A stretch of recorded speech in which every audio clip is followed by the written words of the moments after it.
My name's Justin. I'm 32 and I run my own business. Today, I'm out with my wife Lily, visiting an open house for a newly built condominium complex. Wow, a brand new condo complex. I heard there are 3 different model units, each with a unique concept, Lily said excitedly. I wonder what the concepts are. It's exciting, isn't it? Definitely, I replied. The person I spoke with when we booked our visit was so pleasant, it made me look forward to it even more. We were buzzing with anticipation as we headed to the property. The area, recently revitalized, was becoming increasingly popular and quite a crowd had gathered for the open house. Excuse me, we had an appointment for the open house, I said as we approached a sales representative standing by the condo. He turned around with a pleased look on his face. Ah, you two are here for the tour? But then his expression changed. The salesman frowned and stared at us rudely, even though we weren't dressed inappropriately or anything. He sighed heavily and jerked his head toward the entrance. Please, go this way. Thank you, we said, a bit taken aback by his strange behavior. With the presentation time closing in, we made our way to the venue. Oh, this room is so cute, Lily said as we explored the model units. I like the classy one we saw earlier, but I love bright colors, so maybe this one is more my style. By the time we were examining the rooms, we had forgotten all about the sales rep and were completely absorbed in evaluating the spaces.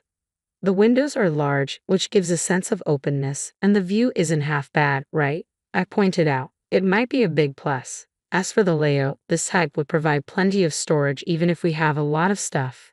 Doesn't that sound good? Lily agreed. After looking around all the rooms, we settled down at one of the provided tables and started looking through the brochures, discussing our impressions. At that moment, the same sales rep from before brought some refreshments and started serving them to each table. Thank you for coming by today. How was everything? If you have any questions, don't hesitate to ask me. My name is Brown, he said, smiling and making polite conversation at each table. However, he breezed past our table without leaving any refreshments. Ha! Lily and I just stared, dumbfounded. Eventually, after he had finished serving everyone else, he glanced our way and seemed to smirk before moving on. Hey, that guy, Lily whispered to me, furrowing her brows. You mean the one who was so rude to us at the entrance? I asked. Yeah, that's him, she confirmed. We never did receive our drinks or the extra information we asked for. The excitement we felt had completely vanished, replaced by a sour mood. I thought the ad looked promising, I said, but Lily looked disappointed. As we were getting ready to leave, we heard Brown's voice. Apparently, he thought he was alone. Man, that clueless couple today was a real pain. They're so out of touch with their own status. It's just sad. No kidding, someone responded. Brown shook his head. I saw from a distance they parked their car in the coin-operated lot. They rolled up in a tiny compact car. Never thought they were here for the tour. They looked so plain and broke. They should know their place. Lily and I exchanged glances. It seemed like Brown was talking about us. Indeed, we had arrived at the venue in our compact car. Compared to those decked out in designer wear that we spotted at the viewing, our attire may have seemed modest. Why should I waste my valuable time on folks like that? I ignored them. They were dumbfounded. Ha ha. Mr. Brown, isn't that not quite right? From now on, let me handle the refreshments and materials, said another voice. The one to argue with the abrasively laughing Mr. Brown was apparently his junior colleague. Shut up, Johnson. Don't be presumptuous as a newbie. I am the one who will be managing the contracts. You wouldn't dare undermine me for the incentive, would you? No, I didn't mean to, Johnson replied, looking distressed. From the following exchanges, it became apparent that Johnson was the one taking care of all the preparations while Mr. Brown was cherry-picking the good parts of customer service. It kind of ruined my mood. On the way home, Lily let out a sigh. Since we remember these things, let's pass on this apartment today. It's a shame because the show suite was so nice, but it just doesn't feel right. I agree. If we proceed with this, we will likely have to face Mr. Brown again, and given what happened today, I could see where this was going. We decided to look into other properties. After discussing it for 2 weeks, Lily called me over. Justin, what do you think about this property? She asked, pointing at the PC screen. It's a bit over budget, but I'd like to go and see it. Only a few units left, huh? You're weak for these marketing phrases, Lily. You always end up buying things that say limited edition, even sweets. As I teased her, she laughed and said, Don't compare it to suites. We quickly clicked on the button to book a viewing. However, the day of the viewing brought back the nightmare. It happened when we arrived at the venue and tried to get the documents. You gotta be kidding. Give me a break, a familiar voice rang out with a slight tongue click. When we turned towards the sound, there was Mr. Brown, who had bad-mouthed us at the previous open house. We didn't expect to see him again so soon. Upon closer inspection, the person we had asked for the documents was none other than Johnson, his junior colleague. I involuntarily pulled my hand back from taking the documents. Johnson, who seemed not to remember us, looked puzzled. Then Mr. Brown interjected. "Excuse me, what is your profession?" His rude question irked me, but I decided to see how he'd react first. "I'm self-employed." "Ha," Mr. Brown scoffed, not even bothering to hide his mocking expression. "This place is out of your league. It's a waste to even show the last unit on the top floor to people like you." "Got it." Mr. Brown, with an air that suggested we should leave quickly, started to turn us away with his dismissive behavior. I was the one to speak up this time. "What does that mean?" Mr. Brown smirked. "Don't get it. It means no poor folks. Understand?" "Sir, please stop it." I'm very sorry. Here are the documents," Johnson said, trying to intervene. "Johnson, stop messing around and don't increase our workload," Mr. Brown snapped, taking the documents from him. "Are you saying we should choose our customers?"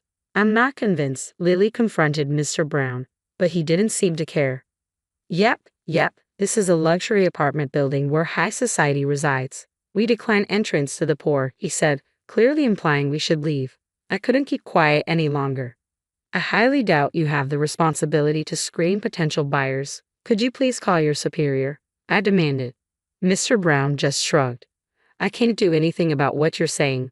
Like I told you, this property is designed for the affluent upper class. It's not something people like you can afford." His statement was shocking. "Mr. Brown, that's rude to the customers. Please stop." I'm very sorry." Johnson tried to mediate, but I cut him off. "So we, as a couple, are denied the viewing, right?" Mr. Brown smiled triumphantly. "Exactly," he said in an arrogant tone, gesturing us toward the exit. "I wouldn't even do it as a favor." Lily, who had been silent next to me, finally lost her temper. We left the venue indignantly. "Wait, please," Johnson called after us, running to catch up. "I'm truly sorry. Even though my apologies might not fix anything, I'm really sorry for the terrible rudeness. I don't know how to make it up to you." "Johnson, you should go back. I'm sorry if I upset you more by chasing after you," I said, shaking my head as Johnson apologized, sweat dripping down his face. "I can see you're a sincere person. Thanks for your concern, but we'll be heading home now. You should go back. Mr. Brown will be mad. Don't worry about us anymore." But, Johnson looked back at the way we had come and then bowed deeply to us again. "Listen, Johnson, we're not really mad. It's okay. We're angry at Mr. Brown. After such a bad experience, we probably wouldn't feel like buying the place even if we saw it, so we're going home, but we haven't given up on finding a property," I explained. Lily smiled and added, "I don't want to see Mr. Brown again, and I definitely don't want to buy a place from someone like him. But if we get another chance, I'd like you to be in charge. Can you do that?" "Yes, of course. I'll make sure to show you our best property," Johnson said, bowing politely again. We exchanged smiles with Johnson as he handed us his business card. We promised to call him when we were ready to see other properties. Just then, the disgruntled footsteps of Mr. Brown echoed. "Johnson, where did you put the contract documents?" "Geez, you're never around when I need you. What are you doing?" "Don't embarrass me," Mr. Brown yelled, noticing us and nudging Johnson. "Stop doing useless things. Don't waste your time with these poor folks. There is no gain, not even a cent, or should I say a penny. Now hurry up and get those documents. Got it?" With that, Mr. Brown grabbed Johnson by the scruff of his neck and started to drag him away. "Hey, quit the rough stuff," I shouted with conviction. Brown let out a snort of laughter. "Are you still here, poor man? Is that you? You don't like being told you're poor, so you're pretending to be free? Go home early and work hard." He waved his hand dismissively and continued to drag Johnson away. "Hey, Justin, I'm about to reach my boiling point," Lily said, clenching her fist. "Me too," I replied, feeling just as angry. I wholeheartedly agreed. About an hour later, during the drive home in my favorite compact car, A call came in on my smartphone. I asked Lily to answer it. From the phone, now on speaker, came a pleading voice. "Ah, sorry, can you come back right away?"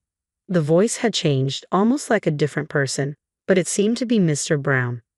"What can we help you with?" Lily asked. A hurried reply followed. There's something I want to tell you. We don't want to go back to you. What do you want to say? You can tell us over the phone. You sound so haughty." "No, nothing. Can you please calm down?" Lily coldly brushed him off. There was a hint of anger in Brown's voice again, but for some reason, it quickly returned to a flattering tone. However, Lily showed no mercy. "Well, remember how you said we wouldn't gain even a penny by dealing with you? This call is a waste, so goodbye." "But wait." Ignoring Brown's attempt to stop her, Lily hung up the call. When the phone rang again, she turned it off, deciding it was too much of a hassle. "By the way, how much is a penny worth right now?" Lily asked seriously. I couldn't help but laugh. "I think it's about 0.03 cents in Colombian pesos." 0.03 cents, huh? You know a place with a lower rate? If it's Indonesian rupiah, I think it's about 0.09 cents. Then Lily started imitating Brown. "Not even a penny to gain by dealing with the likes of us. Or rather, not even a rupiah. Hey, do I sound like him? Who's smarter?" "Both are kind of so-so, Justin," I replied, laughing. And so we chatted away, enjoying a quick lunch before returning home. Then we spotted a figure in front of a certain garage. "Hey, Justin, sorry for the trouble of coming back with your car," Robert called out. "That's fine, but you brought them both here. We had no idea this was going to happen, and we're having a meal. Sorry, did we keep you waiting too long?" "No, not at all. I'm the one who should be apologizing here. Hey, don't just stand there like a lump." "Ah, what?" The one being threatened and shaking with fear was Brown, who had called us poor. Next to him, Johnson looked bewildered, feeling sorry for him. I decided to reassure Johnson by revealing the truth. "Johnson, relax. It's okay. Robert, the vice president of this company, and I are college buddies." Both Johnson and Brown's eyes widened in surprise. "Actually, Justin and I were attending the open house at Robert's request. But we really were looking for a property," Lily confessed. "Who could have thought things would turn out like this?" Johnson looked flustered, while Brown stared at us in disbelief, as if to ask what we meant. We asked Justin to dress casually for the viewing, and we arranged for him to use a small car we prepared. Otherwise, well, look over there, Lily pointed.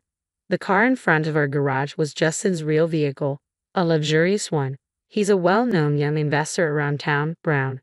Just by looking at that car, you should know you couldn't afford it even if you stood on your head. Brown appeared to be trembling, likely anticipating severe chastisement. "A few months ago, we started receiving complaints at the corporate office. People said they felt looked down upon by salespeople when they went for casual viewings. Everyone was saying the same thing, so I visited the site many times, but you acted polite in front of me, Brown. However, the features match you no matter how I think about it. I asked Justin to confirm once I left the site, and the result is this situation." Mr. Vice President, could there be some kind of mistake?" Brown stammered. "Don't screw around. We have the recorded conversation. Do you want to deny it until I play it back?" Robert's scathing words left no room for excuses. Brown tried to make excuses but quickly wilted. "I apologize," he muttered. "You're apologizing to the wrong person," Robert snapped. I am really sorry," Brown stammered, lowering his head as if trying to bury it in the ground. "But if saying sorry were enough, there would be no need for the police," Robert replied coldly. "Don't think this ends here. You'll take full responsibility." Brown shrank back even more, looking as if he were about to cry upon hearing Robert's threat of damages. "It was all my fault, but the compensation." Brown approached Lily and me, practically begging for shelter. Robert grabbed him by the scruff of his neck. "Don't joke around. You judged based on appearances and labeled them as poor. It's a big mistake to think rich people flaunt their wealth. Do you know how many cancellations we've received from high-profile clients because of your reckless behavior?"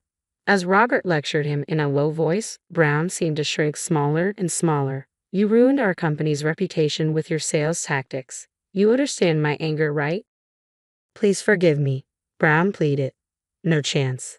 Brown's eyes rolled back as he collapsed to the ground. It had been a while since I saw Robert lose his cool like this. It reminded me of our college days when Robert stood up for me against bullies, even fighting upperclassmen to protect me and getting beaten up in the process. Once again, Robert had defended me, this time alongside my wife Lily. I owed him big time. I treat him to his favorite steak next time. A few days later, Robert invited us for another property viewing with Johnson in charge. Until a formal decision was made, Brown had received a pay cut and demotion, now working as an office grunt. It seemed only natural that he was getting a tough time from everyone, considering how he had treated them before. Yeah, I'll clean the table right away. I'll get the documents. I'm sorry, I'll get them. We could faintly hear Brown's distinctly different voice from before. Later, Brown was sentenced to pay damages and struggled to make repayments without his title or duties. Meanwhile, thanks to Johnson, we managed to acquire our ideal home. Moreover, due to Robert's consideration, we got it at a slightly discounted price. Johnson also seemed to be making great strides in his performance and was enjoying better treatment. Honesty is such an important thing in life, I thought to myself.